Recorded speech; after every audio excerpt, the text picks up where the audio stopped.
સમાચાર રાજકોટથી Omnagar circle બીઆરટીએસમાં ડ્રાઈવરનો video viral થયો છે। સિટી બસના ડ્રાઈવરે પેસેન્જરને ફડાકો ઝીક્યો છે। કોઈ કારણોસર ડ્રાઈવરને પેસેન્જર સાથે બબાલ થઈ હતી અને તે મામલો જ વધુ ઉગ્ર બની ગયો।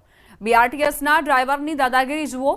બીઆરટીએસના ડ્રાઈવરે પેસેન્જરને ફડાકો ઝીક્યો છે, લાફો માર્યો છે। કોઈ કારણોસર ડ્રાઈવરને પેસેન્જર સાથે બબાલ થઈ હતી અને ત્યારબાદ આ ડ્રાઈવરનો પિત્તો ગયો અને તેણે હાથ ઉગામી દીધો।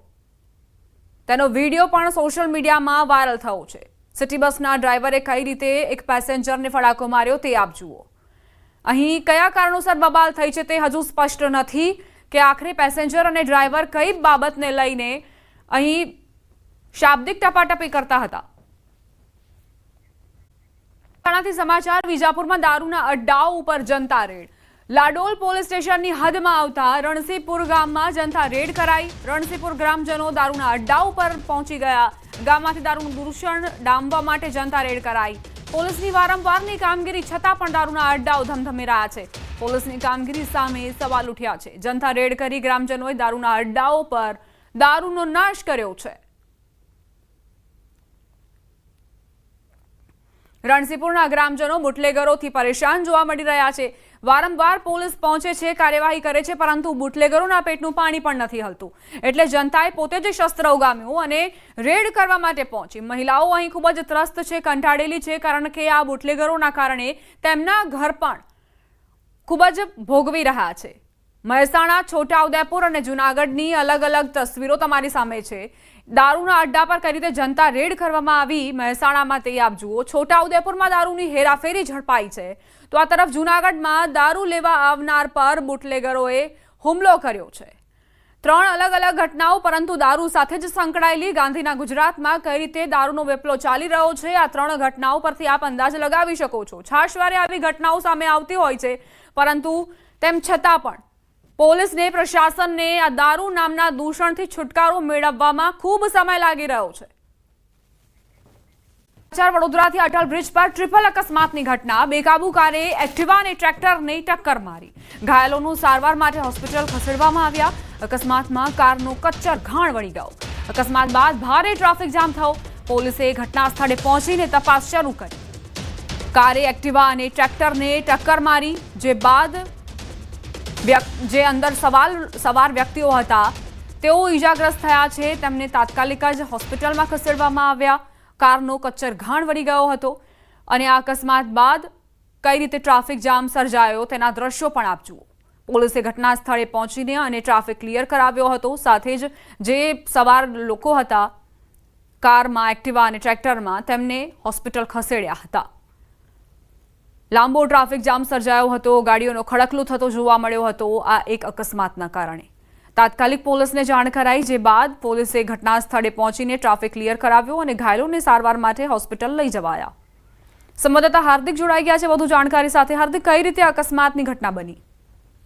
બિલકુલ દીજો, આ ઘટના જે છે તે હમણાં અડધો કલાક પહેલાની જ ઘટના છે અને એક કાર ચાલક જે છે તે પંડ્યા બ્રિજ તરફથી અટલ બ્રિજ તરફ ચડવા જતો હતો। દરમિયાન તેને જે સ્ટેરિંગ પરથી કાબુ ગુમાવ્યો હતો અને કારની સ્પીડ પણ વધારે હતી, ત્યારે તેને સૌથી પહેલા તો એક એક્ટિવા ચાલક છે તેને અડફેટમાં લીધું હતું અને ત્યારબાદ કચરા ગાડી કલેક્શનનું જે ટ્રેક્ટર હોય છે તે ટ્રેક્ટરને અડફેટે લીધું હતું અને જે વાહનો છે તેની સ્થિતિ પણ જોઈ શકાય છે। અકસ્માત થયો એ સમયે નહીવત ટ્રાફિક હતો, પરંતુ જે કંઈ વાહનોને નુકસાન થયું છે તે ખૂબ મોટું નુકસાન થયું છે। પબ્લિકે પણ હોબાળો મચાવ્યો હતો, કાર ચાલકનો ઘેરાવ કર્યો હતો, ત્યારે સ્થાનિક પોલીસ જે છે તે ઘટના સ્થળ પર પહોંચી હતી અને પોલીસે સ્થિતિ સંભાળીને અત્યારે જે અટકાયતી પગલાં લેવાના છે, કાયદેસરની કાર્યવાહી છે તે હાથ ધરી છે। આભાર હાર્દિક, જાણકારી આપવા માટે। નગરના અડાજણમાં વ્યાજખોરોનો આતંક સામે આવ્યો છે। વ્યાજખોરોએ ઘરમાં ઘૂસીને વૃદ્ધ પર હુમલો કર્યો। વૃદ્ધના દીકરાએ વ્યાજખોરો પાસેથી 10% વ્યાજે 20 લાખ રૂપિયા લીધા હતા। પરિવારે આક્ષેપ કર્યો છે કે તેમણે અત્યાર સુધીમાં વ્યાજ તરીકે જ કુલ રૂપિયા 40 લાખ ચૂકવી દીધા છે, છતાં તેમને ડરાવવા ધમકાવવામાં આવી રહ્યા છે। મિત્રની મદદ કરવા માટે દીકરો વ્યાજખોરોના ચંગુલમાં ફસાયો તેવી પરિવારે વાત કરી। વ્યાજખોરો છરી સાથે ઘરમાં ઘૂસ્યા હતા અને ત્યારબાદ ઘરમાં તોડફોડ કરી એક મહિલાને હાથમાં છરી મારી હતી। સમગ્ર મામલે પોલીસે 3 શખ્સો સામે ફરિયાદ નોંધી આગળની કાર્યવાહી શરૂ કરી છે। સંવાદદાતા ગીતા જોડાઈ ગયા છે વધુ જાણકારી સાથે। ગીતા, શું ઘટનાક્રમ? રાજ્ય સરકારે વ્યાજખોરો માટે કડક કાયદો બનાવ્યો હોવા છતાં પણ અમદાવાદમાં એવા વ્યાજખોરોની હિંમત નોંધાઈ છે કે જેઓએ દરેક દિવસે સિનિયર સિટીઝનના ઘર ઉપર હુમલો કર્યો છે. સિનિયર સિટીઝનનો જે દીકરો હતો તેણે પોતાના મિત્રોની મદદ કરવા માટે થઈને વ્યાજે પૈસા લીધા હતા. પરિવારજનોનો આક્ષેપ છે કે 20 લાખ સામે 40 લાખ ચૂકવ્યા હોવા છતાં પણ વ્યાજખોરો પીછો છોડતા ન હતા અને વ્યાજખોરોએ છરી લઈને હુમલો કર્યો હતો ને ઘરમાં ઘૂસીને તોડફોડ મચાવી હતી ને આ તોડફોડ દરમિયાન એક મહિલાના હાથમાં તેઓએ છરી મારી છે. વ્યાજખોરોના આતંકથી હાલ પરિવારમાં દહેશત ફેલાઈ છે.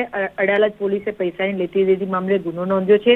વિશાલ દેસાઈ, આનંદ દેસાઈ અને ચેતન દેસાઈ વિરુદ્ધ હાલ ફરિયાદ નોંધાઈ છે. પરંતુ મુદ્દો એ છે કે વ્યાજખોરો સામે કડક કાયદાઓ બનાવ્યો હોવા છતાં આટલી બધી હિંમત કેમ થઈ અને